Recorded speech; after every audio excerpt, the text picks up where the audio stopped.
Let's get started then. I have confirmed you can hear me. So today's webinar is brought to you by CyberHoot.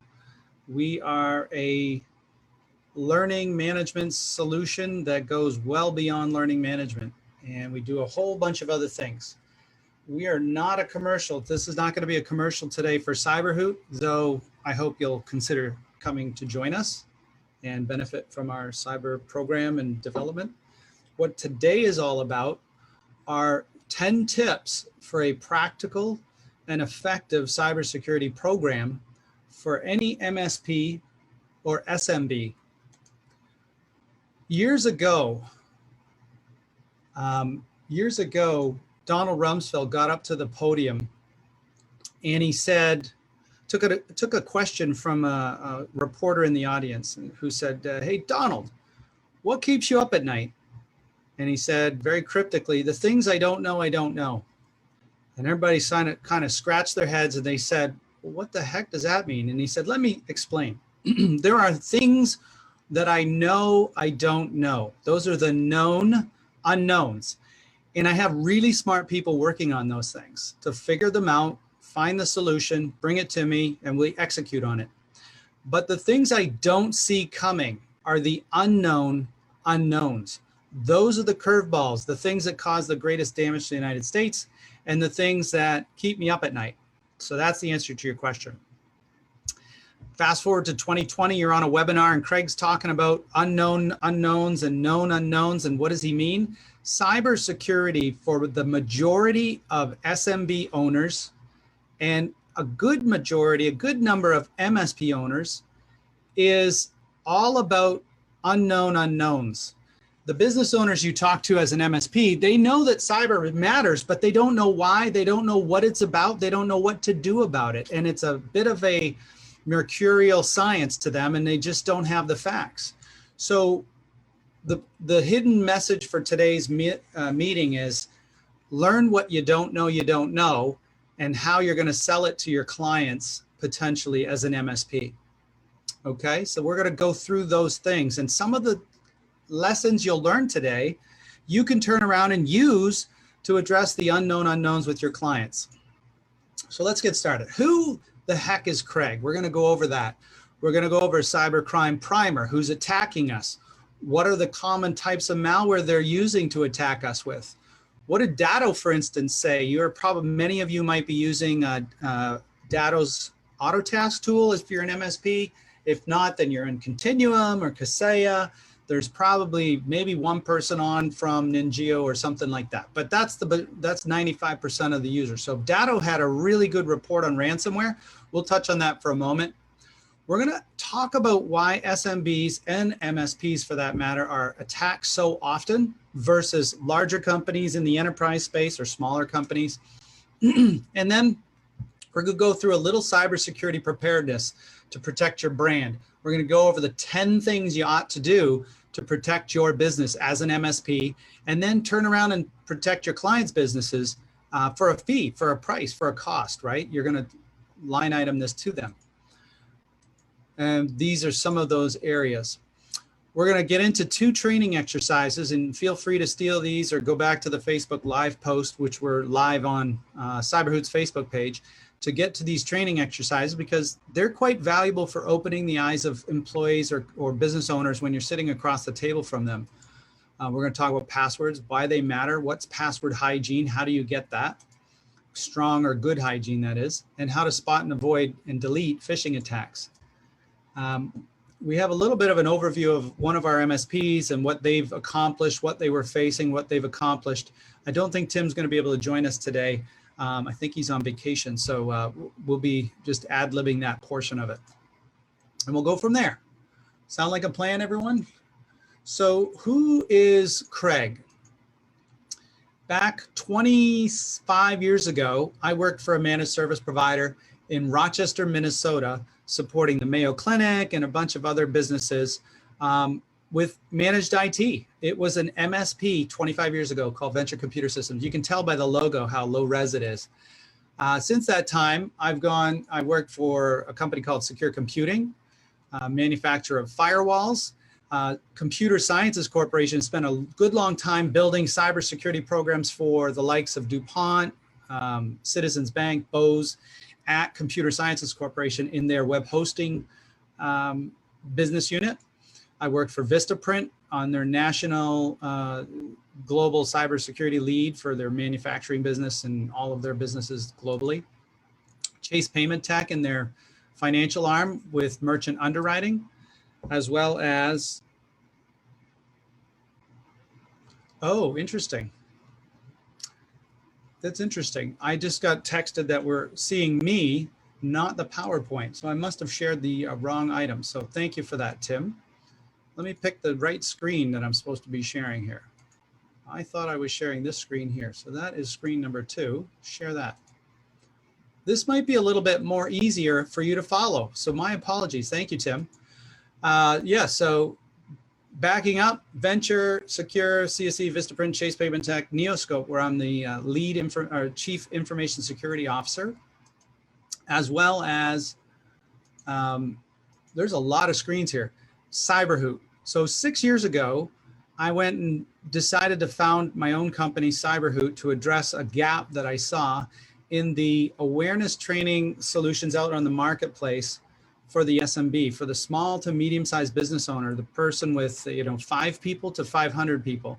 And I've used my time at Neoscope to build CyberHoot into the product it is today, fully informed by MSPs, by Neoscope as an MSP for what our clients needed to protect themselves. And so there's going to be a flavor of that throughout.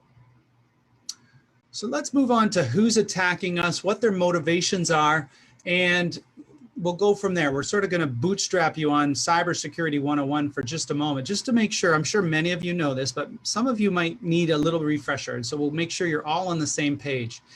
If you remember war games in 1980, there were some young kids trying to break into the Pentagon and do this and do that. And they were kind of on the order of script kiddies who were not out to break anything or damage things or steal data. They were just really hacking for fun and notoriety.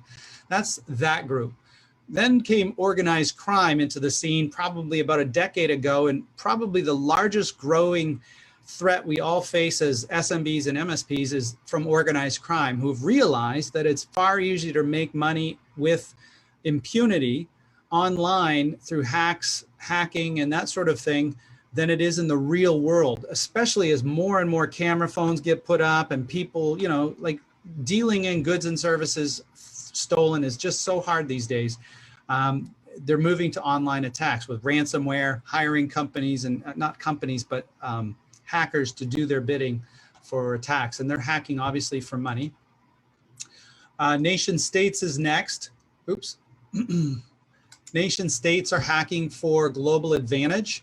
These every country of the world pretty much has a offensive and defensive capability, whether it be China hacking the US hacking China, or another really powerful and competent hacking country. I think it's number 3 after Russia is, well, depending on who you ask, the Israelis are always up there in the top 3.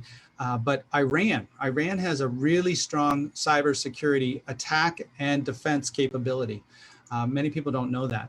And as you may or may not have heard in the last 48 hours, there was a press announcement that there were hacktivists, whether they were nation state sponsored, they said maybe Iran, maybe Russia was involved in influencing our election, but there are also organizations or groups of hacktivists who are attempting to influence company behaviors by hacking into, say, a fishing company because they think the oceans are being pillaged for too much harvesting of whales or fishing. So you can have a hacktivist organization for any social cause out there, and they might be targeting your company. So this is 4 main groups. And the last statistics we have on this show in the 2017 breach data from Verizon, these percentages as behind the attacks. 6% for script kiddies, 50 for organized crime, 12 for nation states, 4 for hacktivists. That doesn't add up to 100. So where's the missing number? Well, that's the insider threat. Your own employees at your MSP or at your SMB can be the cause of a breach. Now, it's not always because they are malicious in nature. It's because they make mistakes. Many of the large database breaches that have come and gone in the history of the internet were accidental because an employee did not set the permissions right and made it world readable. And so hackers came along and said, thank you very much. I'll take all that data. And so it was an accident caused by an insider who made a mistake. And then there's, of course, malicious insiders who do sell for a fee the intellectual property and information they have. But when you add all of that up, that's what the threat groups and actors we are facing as organizations looks like. What are they trying to install? What are they doing? By far and away, the most common is ransomware today. Ransomware has recently gone through an evolution. It used to be, in the early days of ransomware, they would encrypt all your files and they'd convince you to pay the ransom to get the decryption key back, because our backups weren't perfect, right? We had troubles getting all the files back, or we were backing up the wrong thing, or we lost some backups, or the backups themselves were encrypted because we overwrote the good backups with the encrypted data and we couldn't get access to it, right? Then we got really, really good as MSPs at backing up data with state checks and, revision control so that hackers stopped getting paid. So what did they do? They evolved things and they said, hey, we're going to now export the data that we encrypt so you don't have access to it. It's not available unless you get your backups back. We're going to export it and then we're going to publish it online.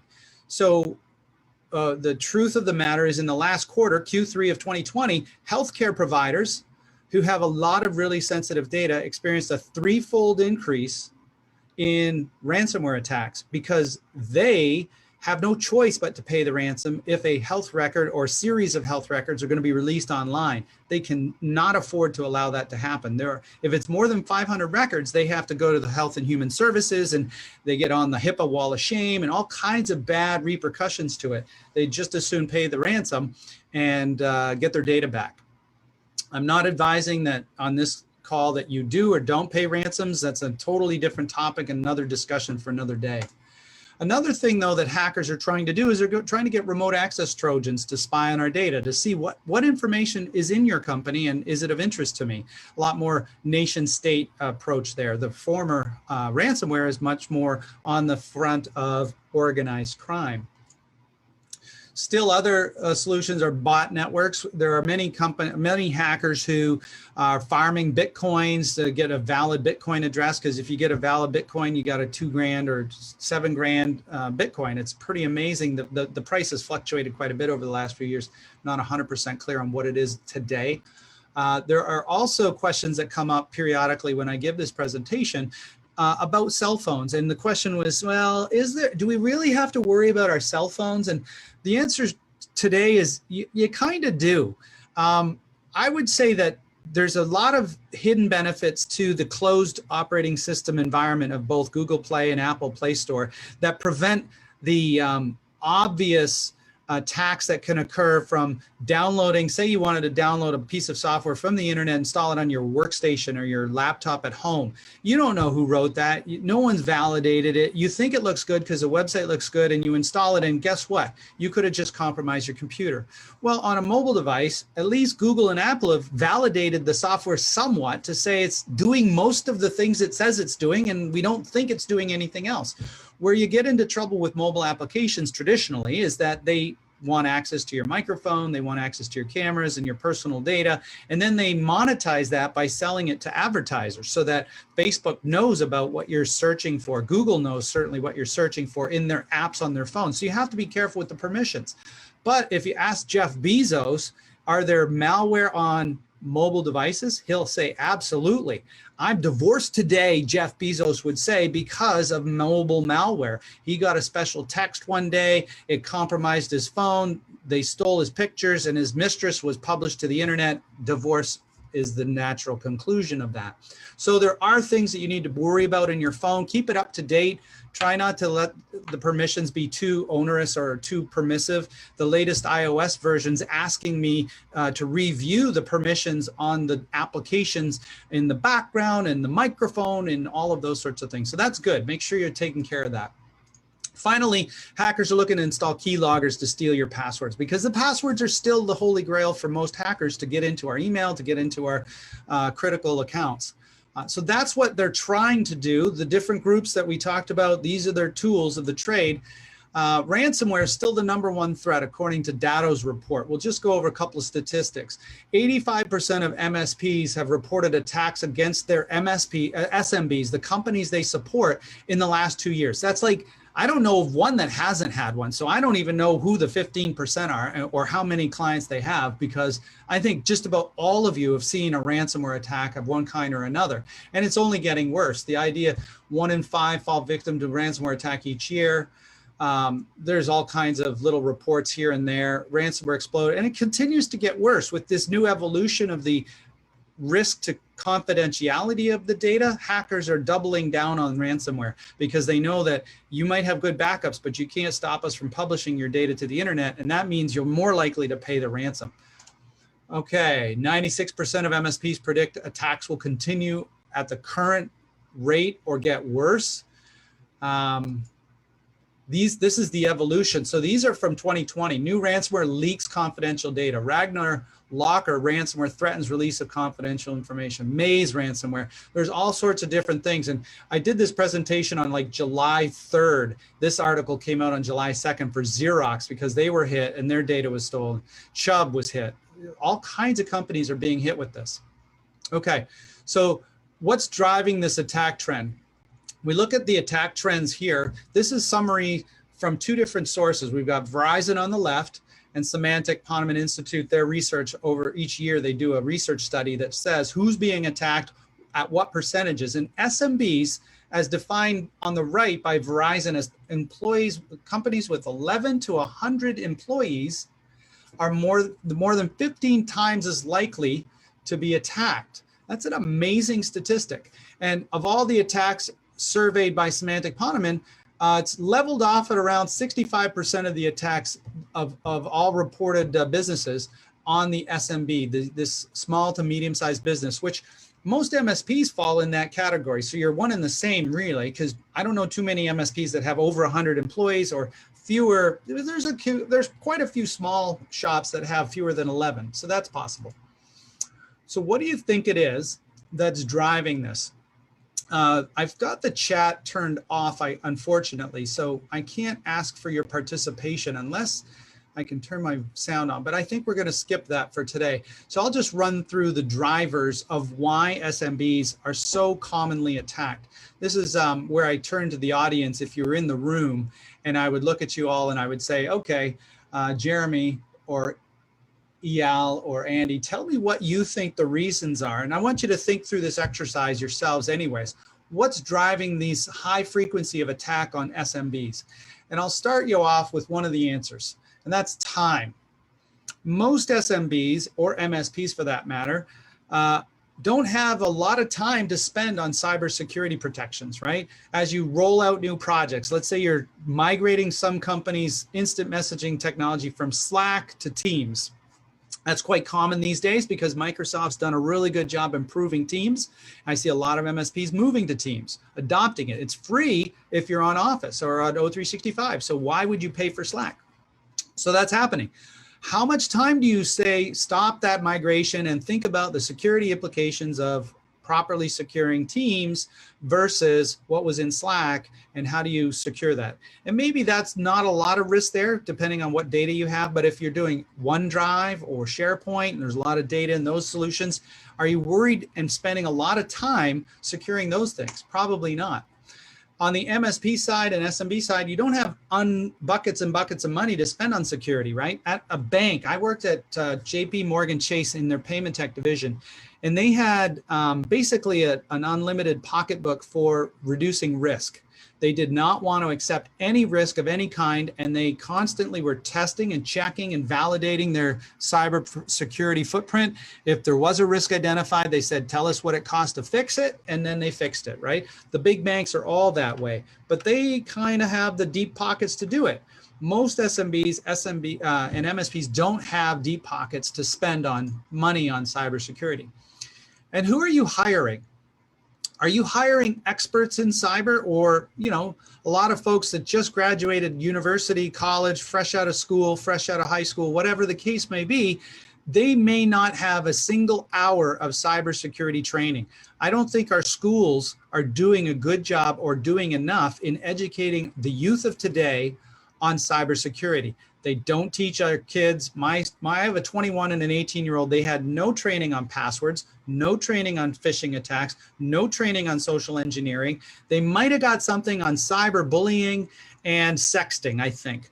They don't do those things, right? But your employees, you're less worried about them doing cyberbullying, although that's something, than that you are them clicking on a phishing attack. And they are such novices that you need to address that.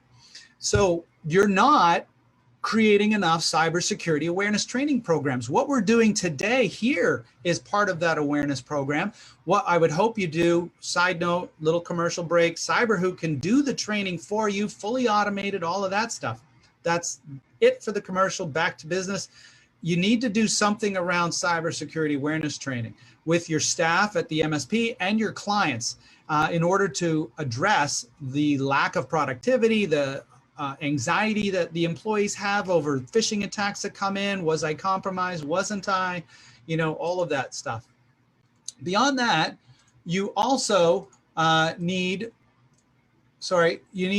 you don't have security staff whose responsibility is to oversee your cybersecurity program. So without that, you're missing out on somebody who's guiding you across the board in when you roll out Teams or when you roll out SharePoint or when you adopt a password manager like LastPass. How do you secure it? Do you allow password resets by a super admin? Do you notify when two-factor authentication is disabled on your O365 environment? All of these things might be set just by happenstance without someone whose job it is to advise and guide you, right? And what the best practices are.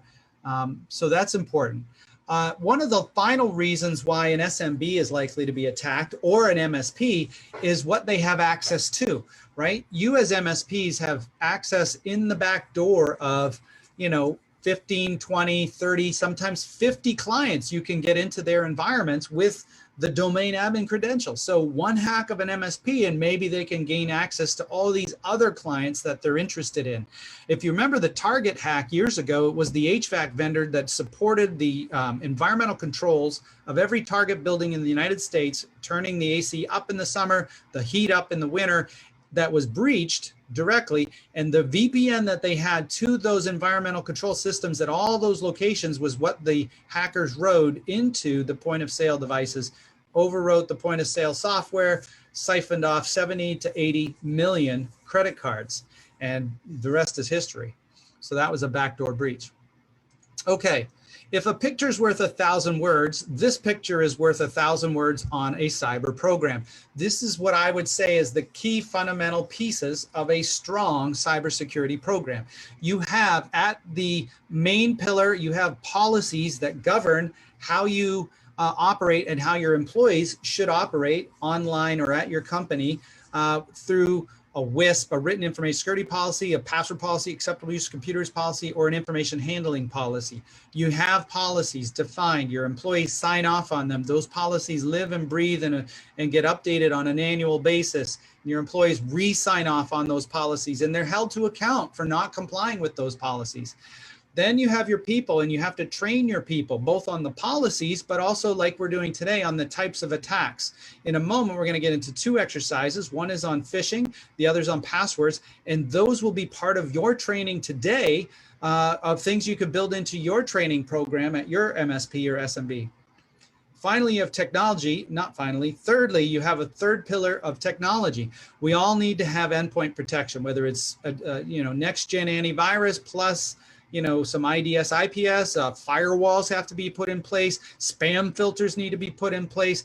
I always argue that my clients need to implement the banner message that says in the subject, we prepend all external emails with the external label, and then a yellow background header that says this came from outside the company. So you cannot expect the CEO or the president of this firm to be asking you to go and buy gift cards for end of quarter spiff to our clients if it come from outside the organization. Your CEO would send it from inside. So don't pay attention to that email, delete it, right? Finally, you notice there's a rock wall at the bottom. There's a foundation of a risk management framework, right? Where you want to do an assessment of your firm or your MSP or your client to really understand what kind of data they have, how does it move in and out of the building, how does it at transit and at rest, and then how is it protected, what kinds of protections are required if it's under HIPAA or PCI or CMMC or DFARS or ITAR or, you name it. So you need to have a risk management framework in place. So that same picture in words is starting with a risk assessment. That's always important.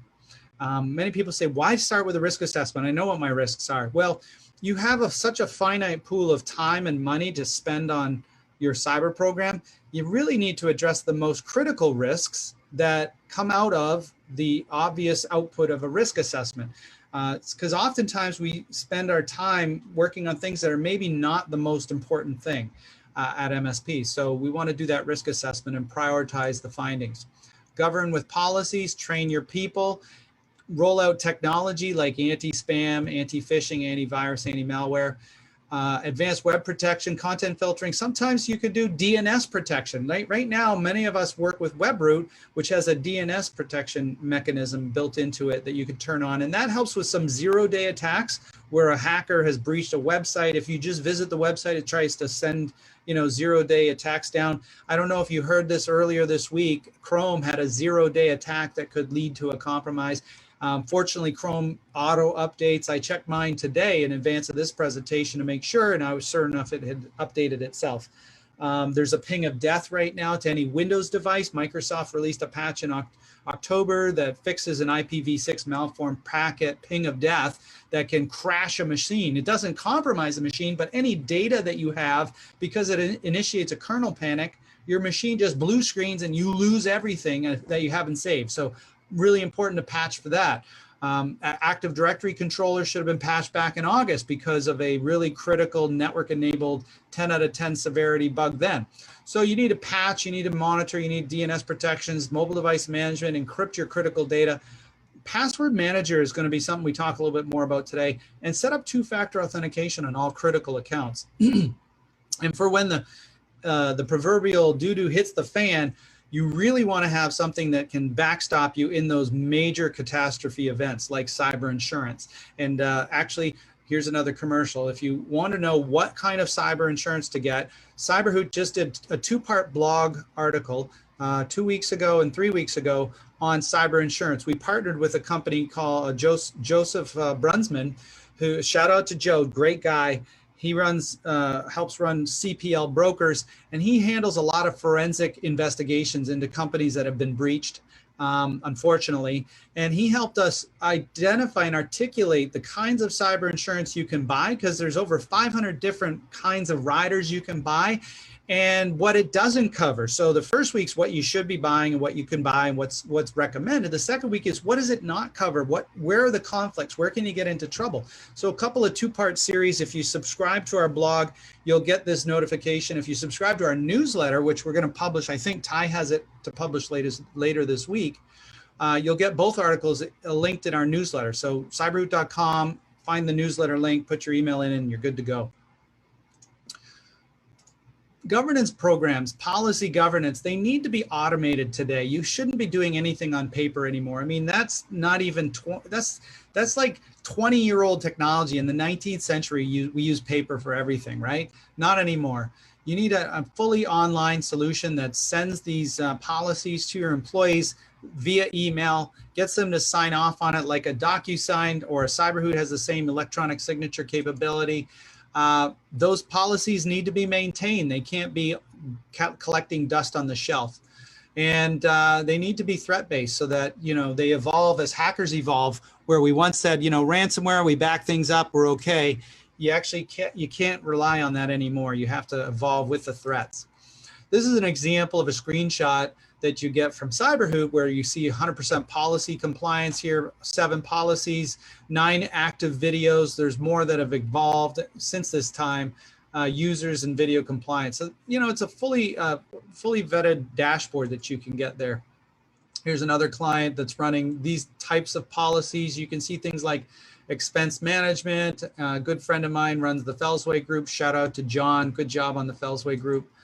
And weak passwords is where we're going to go next. So training your people. We've talked about policies. Let's go to training people. I want to talk about weak passwords for a moment, phishing attacks, password managers.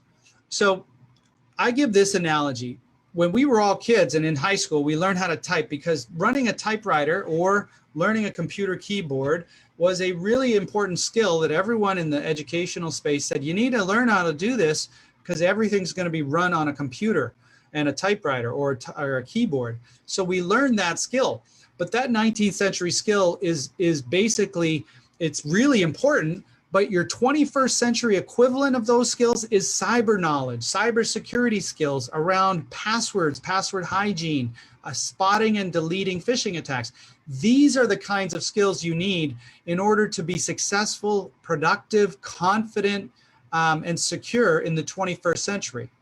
So we're going to get into two quick exercises. Here's a bunch of rules for passwords. NIST got it really wrong, and they've subsequently amended their guidance. In 2003, a guy at NIST, National Institute of Standards and Technology, said, hey, you should all have 9-character passwords that change every 90 days. They should be uppercase, lowercase, special character, and a number, and that's the securest password you can get.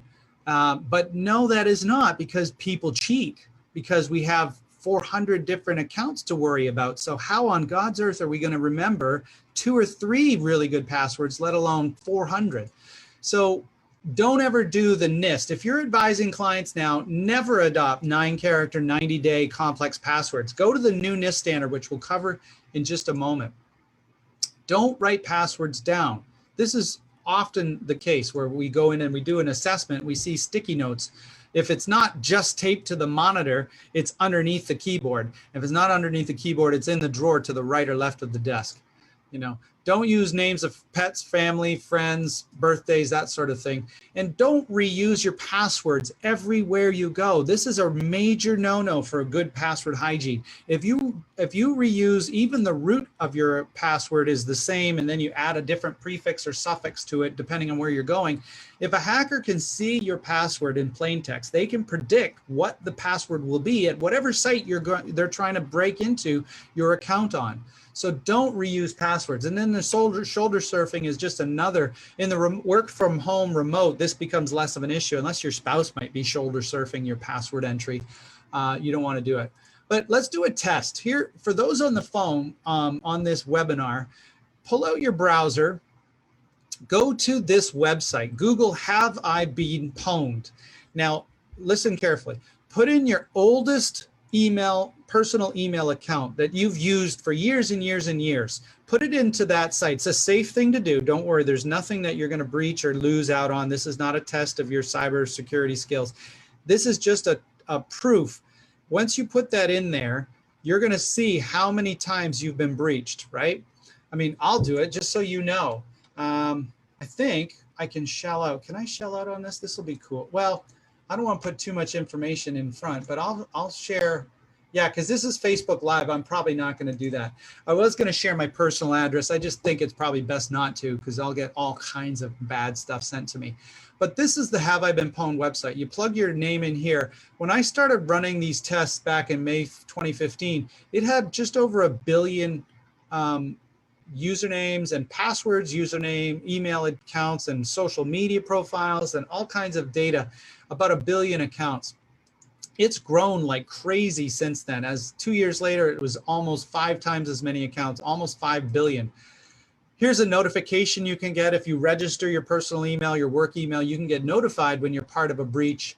Here's an example of my breaches, showing that I've been part of Dropbox, LinkedIn. Remember the trillion? That's how old I am. I'm really old. I've been around a long time. So trillion. It's actually past 10 billion now. This was from about 6 months ago, this screenshot. It's now over 10 billion accounts. So it's grown since 2015. 1000% on the publicly disclosed breach data that's in Have I Been Pwned. Now, a lot of security experts and friends of mine say there's probably 10 to 100 times as many accounts in the dark web that aren't publicly disclosed that hackers have access to try and break into our accounts.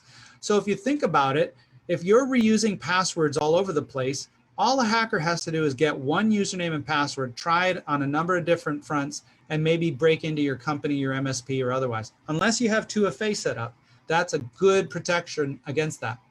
So we've talked about password hygiene and all the rules. We're going to move to the new NIST recommendation says 14 character passwords that don't expire, that aren't complex.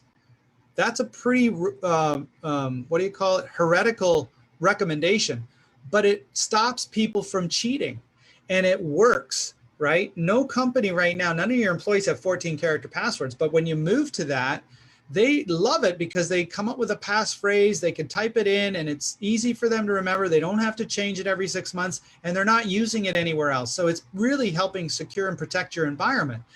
But for most of us, creating more than one or two of those passphrases is really, really hard. So do what I do and adopt and roll out a password manager at your MSP. Dashlane, 1Password, LastPass, they're all free for personal use. So learn it there, build your cybersecurity skill set this way, and then you'll be able to be much more productive, much more secure. You know, I even got convinced to click a phishing attack one time to a Facebook page, no, a LinkedIn page. I went to the LinkedIn link that I thought was LinkedIn, but my password manager just sat there dumb as a post, not entering my username and password. And I got pissed off. I'm like, come on, why did you break my LastPass? You should be logging me in right into this LinkedIn page. Well, I was in Italy on some LinkedIn lookalike phishing attack website, and I didn't realize it. And had I known my password, I would have typed it in and given it to the hackers. But because I didn't, and LastPass said, well, you're not anywhere I've ever seen before, so I'm not putting anything in there, I was protected. So these password managers can actually protect you from mistakes even security professionals make. All right, we're going to finish with two more areas. We're going to talk about phishing now for a moment. Then we're going to talk about a real live MSP and what they've been faced with and how they've overcome those challenges. And then we'll open it up to Q&A. So these are two, one of these images is a phishing attack, this left one. The right is a legitimate email from Amazon. And again, I want you to think about and look at the two right now and ask yourself, how can you tell the one on the left is a phishing attack, the one on the right is a legitimate email? And normally in a room, I would have you call things out, but I'm going to just make it easy for you. The first thing is, who sent you an email? Amazon sent the one on the right, but somebody, admin at accesssecure.onmicrosoft.com, sent the left. Never going to happen. Secondly, they said order processing in the subject line. They always know what I ordered in the race icon bike helmet. I like to do mountain biking and other biking. So I ordered a helmet. They're going to put that there. So that's kind of odd, but that you can't just on the subject line alone, you can't make a determination. Where you start to get on the from address, absolutely. If it's not from the right place, delete it. You're being phished. The generic customer address, hello customer, that's a dead giveaway that you're being phished or you're being attacked. Spelling, punctuation, and grammar. Look at this line down here. If you do not order this item, please cancel this purchase, space, oops. Then we will take action for the security of your account. There's missing periods, there's spaces between commas. There's probably a typo somewhere in this page, but spelling, punctuation, and grammar, another dead giveaway. Some of the more advanced things, well, there's one more obvious thing. I didn't order anything. So all phishing attacks are typically unexpected and create a sense of urgency within you to do something. They want you to react to the email, to quickly click through and try and address it and move on with your day. So they're urgent, they're unexpected. On the right, I, of course, ordered this. I was expecting a notification and I got it. Some of the other ones that people have pointed out to me is that this is apparently going to deliver the same day that the order was created, July 16th, 2015. estimated delivery July 16, 2015. That, as far as I know, we still don't have drone deliveries, so that couldn't be the case. And if you hover over the links over here, you see a bit.ly/pwpup. This is a obfuscation technique where the URLs aren't visible to you. You click this and it redirects you to the actual destination. On the right over here, you see Amazon.com all over the place if you hover over all these different things. The last thing I'll say is that they didn't advertise to me on the left with other things I'd like to buy, right? On the right, you see other mountain biking and bicycling related items. They'd say, hey, other customers bought this, maybe you want to buy it too. So all of these things, if you just take a moment to deep breathe, ask yourself a few questions, you'll find that you can quickly and easily identify phishing attacks. But we've made it simpler. We've made a codified set of questions for you to ask yourself. If you answer yes to two or more of these questions, you're being phished. Delete the email and forget about it. What's the worst that could happen? Is the email unexpected? That's number one. Now, that alone wouldn't be enough. But is it urgent and wanting some critical action? Those two combined, probably being phished. Maybe we want to check one more. Is it addressed generically? Yes. Okay. Dear sir, valued customer, do they know my name? Yes. Then delete it. You're being phished. Is the sender wrong? Is Amazon sending this message or on Microsoft? Is it full of grammar, spelling, and typos? Are there bad links or embedded links or obfuscated links? How about an enticing or voyeuristic attachment like salaries.xls or tragic pics or what have you? Recently, we've been telling people about COVID stories. You get an email that says, hey, Craig, you've been named in a contact tracing that we're doing. We need you to download this file and fill out the paperwork because we want to contact trace you because you've been exposed to COVID and it's your civic duty. Wow. People are really nervous about that. They're opening these files and they're getting infected with one of those bits of malware or viruses. So here's something that we produced at CyberHoot for you to sit on the mouse with your logo at the top. You can put your logo. Here's Neoscope. They did this one with their line item and their, their website, phone number, and these things. And hopefully a few of their clients stopped clicking on a phishing attack by reading these lists and then deleting it, right? And we've got all kinds of MSPs that CyberHoot doing it, using it. So just a couple sampling of things. So the last thing we're going to cover before Q&A, and I think we have 15 minutes left. So I'm going to be quick on this, probably 5 minutes. We'll have 10 minutes of questions and answers.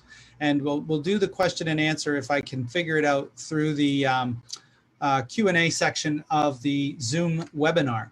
So maybe take a look at that now.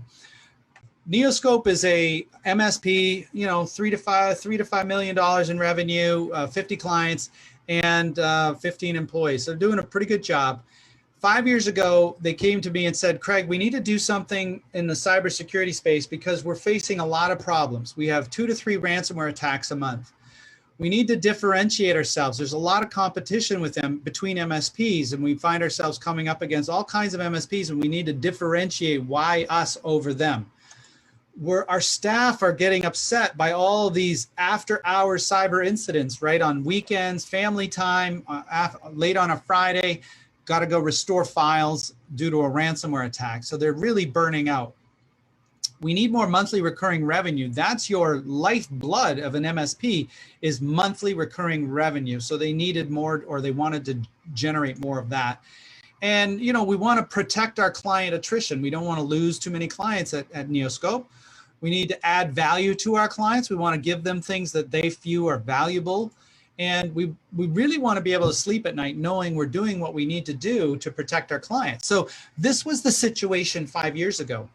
How did they go? How did they fix it? Well, they didn't. How did they get there? Who knows? Where do they need to get to? A much more cyber secure and prepared set of clients. So let's look at what they did by embedding CyberHoot into their managed service proposals for managed desktop, secure help desk. They did start out with a line item that almost only 7 out of the total set of clients signed up for CyberHoot as a line item. But then they said, no, we're just going to bake it in because the value is so wonderful for us, for our own engineers, for our own staff, for the fewer incidents.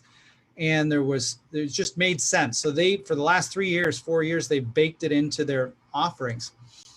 And what they've experienced is a reduction in cyber attacks. It's been about 2 years since I'm knocking on wood here, it's 2 years since they've had a ransomware attack with one of their clients in CyberHoot. They've been able to go to a lot of the RFP and proposal reviews with a differentiator around cybersecurity and the awareness not only that they can give to their clients through this baked-in product, but also their own employees have done hundreds of security videos, are governed by policies, monitor their dark web for attacks and reports on exposed accounts, are phish tested so that they're kept on their toes with phishing tests. All of these things are built into CyberHoot and built into Neoscope's security offering through CyberHoot. Their emergency support. So Neoscope has always been flat rate MSP services. There's no break fix here. And they reduce the cost per client because of fewer incidents to those clients that adopted the tool, the awareness training tool. They boosted their monthly revenue. Their clients re-sign faster. They shift to a culture that values cybersecurity over other things. And of course, the owner, Tim Martin, sleeps much more soundly with some peace of mind around cybersecurity. So let's review what we've talked about today. We're all, MSPs, SMBs, are facing increased risks and threats from cyber attack. You all need some kind of a cybersecurity program to roll out to yourselves and your clients to address some of the fundamentals in that set of 10 things you should be doing. Policy, if you remember, you need policies to govern. CyberHoot has 25 templates that you can just search and replace and adopt for your company, pre-written through hundreds of audits, ready to go for you. So that addresses the policy pillar. You have the training that you need to train on these attacks. You need to train on the technologies. You need to train on the policies.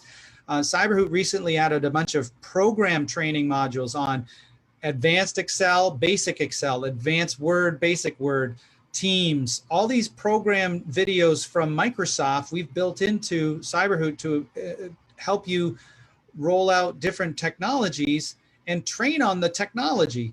That we also have programs from Salesforce and QuickBooks and a few other things. So there's just a lot of things that are built into the product for you that provide you training.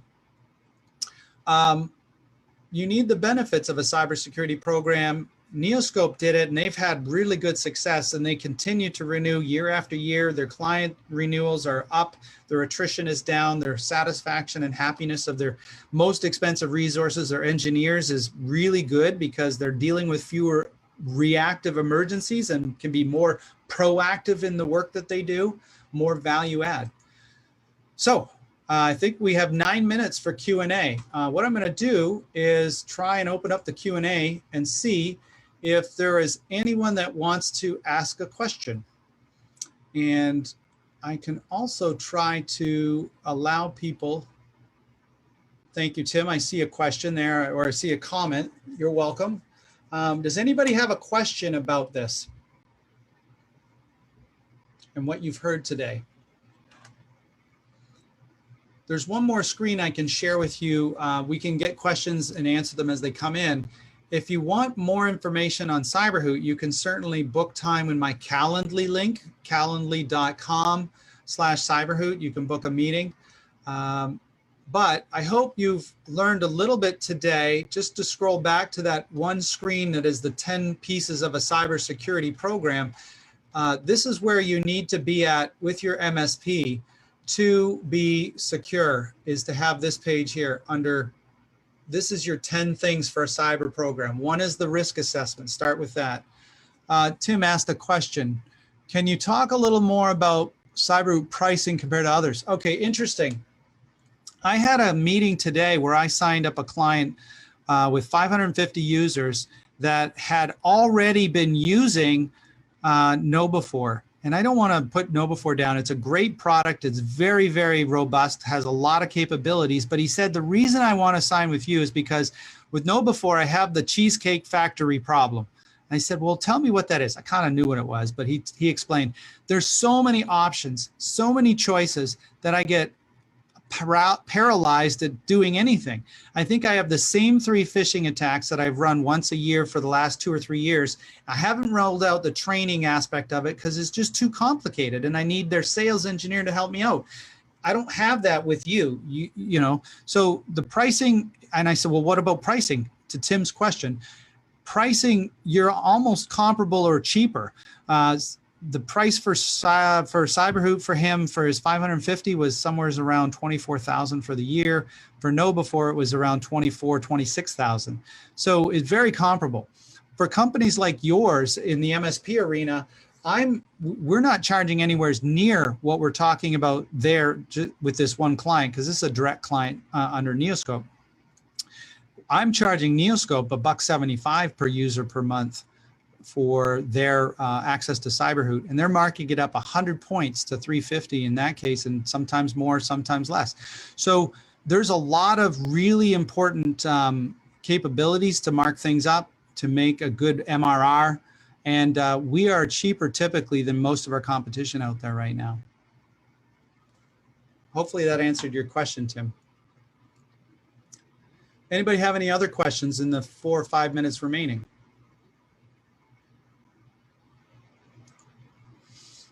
Andy, Jeremy, EL, if you have any questions or you just want to email them to me, I'd be happy to answer that. I'd be happy to meet with you. Anybody else on the call, please do. Or if you come upon this Facebook Live recording, just go to the last page of the last slide of the presentation, and you'll be able to book a meeting with me at calendly.com/cyberhoot. It's really hard to scroll through these webinar presentations. I can go fast. There you go. There's the link. So without any more questions, we'll probably call this to an end. And thank you all for your time. And I wish you the best cybersecurity you have. My pleasure, EL. Thank you for the feedback. I appreciate it. Take care, everyone.